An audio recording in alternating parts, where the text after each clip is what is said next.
I don't compare to Concord, because I think Concord is well below par. Yeah. So it's like, it's almost an absurd comparison, because Concord's just a great example of like, this is not successful character design. Their concept art is actually better than the final designs, and I don't know the context, so I'll reserve proper judgment. But the amount of iteration on Overwatch character designs is crazy. There's a big collector's version art book.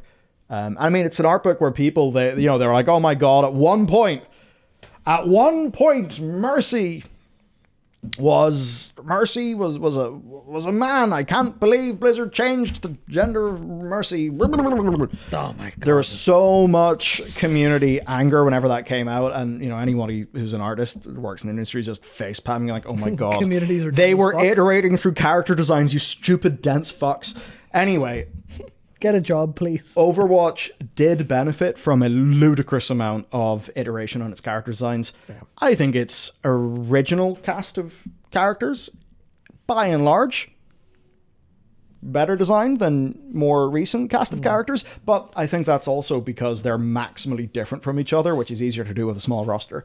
Yeah. And even you look at Overwatch 1 to Overwatch 2. Overwatch 2 just adds techie, scrungly bits all over everybody, and they all look worse and less refined than their original, more simple. I mean, because I just want to scream, right? Like Dieter Ram's 10 principles to whatever resulted in the Overwatch 2 characters just looking more tactical. Yeah, because they have to add, because they can't reduce anymore, because there's nothing left to reduce. That's the problem sometimes with audiences. Yeah, audiences always think they need more. They think they need something to be more detailed. No, you don't. You need less. Less is better most of the time. I have literally spent my entire life in the accidental study of character design from everything I watch and play and read, and I can fucking tell you the simpler the better in 99.9% of cases. Like, it is genuinely unbelievable how much things get ruined by additions. Yeah. Everywhere and anywhere. It's just, we've added something, we've made it worse. Sweet, wonderful. It's almost as if you're cooking eggs to make it a food thing. There's too much heat is being applied or whatever, and now you're in this thing of, okay, I can salvage it, or whenever you maybe miss season, like a soup or something, you're like, oh shit, we need more of this flavor profile, I'll put this in. I need more of that to counteract this. And, you just end up with this horrible over-seasoned, overcooked fucking mess. Yeah. Instead of some of the best food in the world, which is just simple and masterfully executed. Here's egg, butter, salt, and pepper. Chub's good and perfect. Can't beat it. Oh, I mean, you compare some things like a really good, like a cacio e pepe, which is it's like a 3-ingredient pasta thing, and when it's good, you're like, what the? How has this happened? How is it possible for like just this tiny quantity of things to be so good? Yet it is. Yep, and that's where Overwatch specifically kind of scrungled it now accidentally. Yeah. But it worked for them. It worked in the beginning. And clearly a lot of the work from having the best people here in this team clearly paid off eventually. Yeah. With Overwatch's massive success. But it wasn't what they wanted to do. And they were lucky to have Overwatch to salvage out of this, honestly. Here's an example. Let's just say I'm going to sell you an espresso machine, right? Yeah. And it's either way, it's $500. Right. Now I sell you one machine and it is just full manual, no fancy features. Full metal build, all the stuff's good quality parts, but no fancy features. And then try to sell you one with a laundry list of features. It'll auto thing your milk and dynamically something your grind and blah, blah, blah, blah, blah. When you look at the two of those, you instinctually know the thing with more features is almost certainly a worse product because something has to give. How can you make something that is better quality with more features for the same price? And I think with games, you look at Titan, it was trying to do The Sims and a shooter and an action game and a this and a that. And it's like, okay, as somebody who was, I guess, literally the audience as a WoW player, that's not appealing whatsoever. I've even seen messages in our chat. People have been like, yeah, I never really got why they wanted to do Titan. So you can understand the theme, but as an actual gameplay experience, it's not appealing at all. Yeah. It's because you're going to make a game. Well, tell me why I should get this thing, not give me flipping 50 reasons. Yep. It's always the takeaway before you add is like a literal universal principle of how to make things better. How do you improve your life? Take away shit you don't want to do or you don't like doing. Yeah. Before you add more things you want to do. We've had an example on the news channel. And, recently we've actually had a video go rather viral to the point the news channel's got 730,000 views in the last 48 hours. Oh my. Yeah, almost a mil, which is like nearly a record. It's insane. Nice. But even before that, we were like 2x up week on week, or maybe 3 week on 3 week period. And that's because I stopped publishing videos. And admittedly, I think totally stressed out the team because I didn't have the proper sort of vision or idea yet. Yep. I was trying to get our thumbnails to be better, trying to get our videos to be better, and the guiding principle was less but better. Less. Give them less. There'd be times, it would be, oh, well, Michael, people follow the news channel because they want to hear you say words. So, it's okay. Give them more words. Do an ad lib. Fine, whatever. And YouTube was always in this very pro watch time thing. Mm-hmm. Because anyone working at YouTube, they're like, what's the best metric they can measure watch time?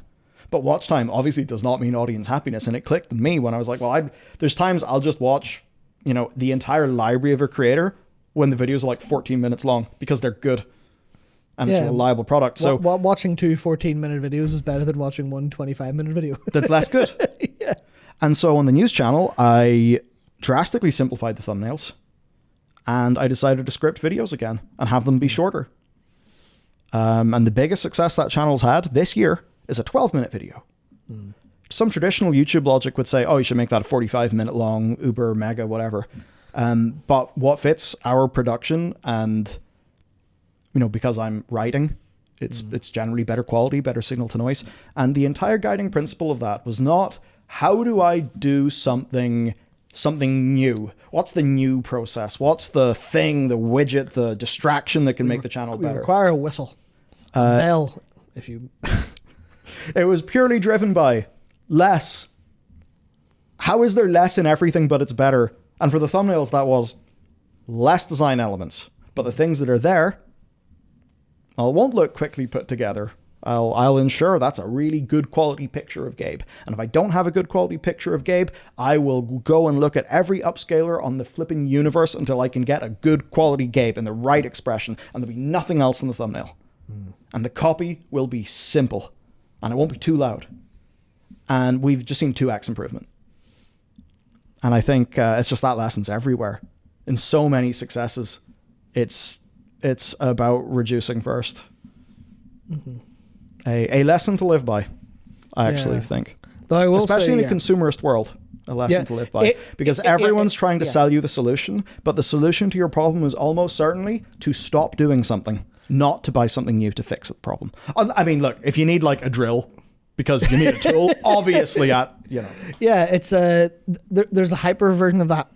There's a version of that that's misguided, which is, I think anyway, it's the anti-kitchen tool movement, where people are like, I don't need anything more. I need a chopping board. I need one pot, one pan, and a good knife.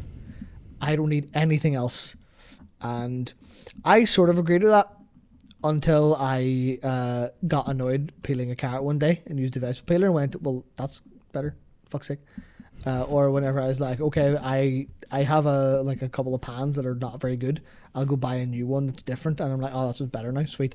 Oh, what's that? I'm like, I hate cooking rice in a pot. I'll get a rice cooker. Oh, okay, rice is solved, easy. Only makes sense if you routinely make rice and you literally, can stand to benefit a lot. Yeah, but I'm saying the point is like it is a little bit that is overused in certain elements. I get that minimalism can be a meme, but I think there's far more people who have got lots of infomercial grade, highly useful in their individual domain gadgets, but just look at their kitchen and scream internally because there's so much visual noise they can't even parse it. Yeah. I guess with Project Titan, it's honestly the same thing. People are going to look at that. They're going to look at, okay, so I can be so many different classes of hero. I can be a hacker gardener while also going on stealth shooter missions at night. And it turns out those KSPs, those like player verbs or whatever, they're not necessarily additive to each other.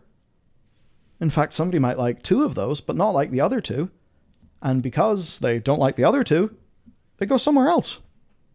I mean, that's the kind of World of Warcraft before it offered a simple solution for everyone. Sales lesson. Right? Sales lesson is a story. I mean, it's kind of typical to be like, this is a story from Apple, but it is a pretty good one. And I think you can obviously see it working in the market, basically. So Jobs wanted to do, he was really hype about all these features, right? And he wanted to do this 30-second commercial that was going to be like, here's the five features, whatever it is. And to get him to understand how that's really bad advertising, the ad executive just ripped up and crumpled 5 bits of paper and said, "Hey, Steve, catch." And of course, Steve's not able to catch all the bits of paper. And it's like that with your audience. If you try to say, it'll do this, it'll do that, it'll do this and that, this is the best product ever, you're a fool for not getting it. You've just shotgunned somebody with info and reasons instead of just being like, this is one thing, it's fucking awesome. Then the audience is like, I want to know more. And then they find it out for themselves. Then the audience has actually got participation in how they have discovered your features, and then they buy it. And that's a far more compelling, sort of buying story. Yeah, that's the low quality version of like ads you see for, the QVC shit. Exactly. Or for like American advertisements and stuff that you see and you're like, what the hell is the point of this? Now, Flex Tape Man? Flex Tape Man, he is blessed. No, Flex Tape was perfect because Flex Tape was one thing. It was literally one thing that did one job. This will seal things, and it did it. And everyone went, perfect, no problems. Yeah, I think if I remember correctly, the full version of that story was it was five or so bits of paper thrown, and because he was like, oh shit, I don't know which one to catch, he caught none. Yeah, and then he threw one. And because only one thing he could focus on and cut it. And he's like, that's what your brain's doing when you watch ads. And he was like, you've unlocked knowledge. And, and the problem is, the people in your organization who came up with those features want you to talk about the features. Of course, because that's their one thing. My single largest annoyance working on sponsorships in the channel, it's kind of funny because I've recently become more interested in writing good copy, telling a good story. And when you're doing an advert or sponsorship in YouTube, you'll get a brief with talking points. And the amount of times where I just, it's almost painful and I'm trying to not say most of their talking points while technically ticking the box because you're thinking I'm just saying they're do a good job if you basically do their marketing for them in a way. And it's like your marketing department could only come up with such a prescriptive, we need to have all of our talking points or whatever it is be mentioned because they're actually not confident about their product. So they feel like they need to say everything or else they'll lose. Yeah. Welcome to you're confident about your product. Welcome to Rob Pardo. Yeah. And I know that this might seem like a strange excursion into the land of marketing, but it's marketing. Marketing is storytelling. Marketing is the manifestation of core principles as it happens to literally us because of what we do here. I don't want to get to the, in a way, it's weird. I don't want to Also, we're in a very we're in a consumerist world. Of course, marketing's everything. I suppose you could maybe say if you're going to do a secular analysis of religion, which is something that you could do, that wouldn't take away from a personal religious belief.